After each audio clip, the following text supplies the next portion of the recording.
5 orang tersangka dalam kasus tindak pidana pencurian kendaraan bermotor atau curanmor dan penipuan penggelapan, hanya bisa tertunduk saat dirilis Satreskrim Polres Pelabuhan Tanjung Perak, Surabaya. Kelima tersangka ini tindak tanduknya sudah cukup meresahkan warga yang bahkan 2 di antara kelima tersangka tersebut adalah residivis. Masing-masing tersangka berinisial MPT usia 36 tahun, MR usia 34 tahun, FS usia 20 tahun, AGS usia 45 tahun seorang residivis dari Polrestabes Surabaya di tahun 2019, SL masih dalam pencarian petugas atau DPO dan AR usia 38 tahun, serta AP usia 43 tahun tersangka penipuan dan penggelapan yang juga seorang residivis di tahun 2020 dari Polres Pelabuhan Tanjung Perak, Surabaya. Para tersangka ini bertindak dengan memanfaatkan kelengahan korban. Dari hasil ungkap yang ada, yaitu ada 6 laporan polisi yang semua TKP-nya ada di wilayah Polres Pelabuhan Tanjung Perak.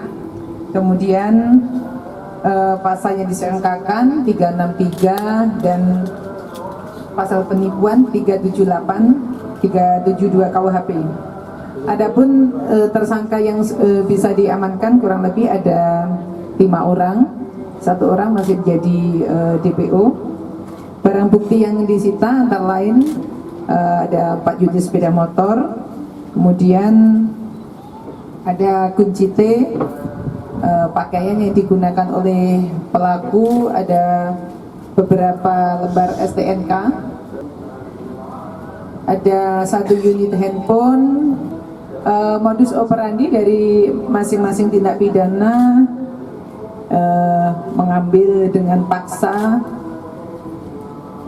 barang yang diparkir oleh pemilik, kemudian pelaku merusak kunci kontak, kemudian yang penipuan yaitu pelaku meminjam motor korban kemudian tidak dikembalikan.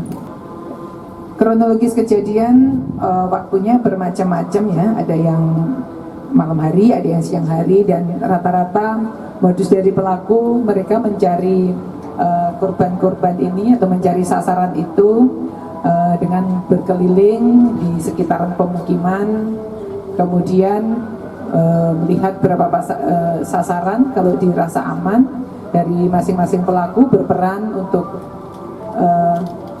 mengamankan, kemudian dia berperan untuk langsung mengambil, merusak kunci.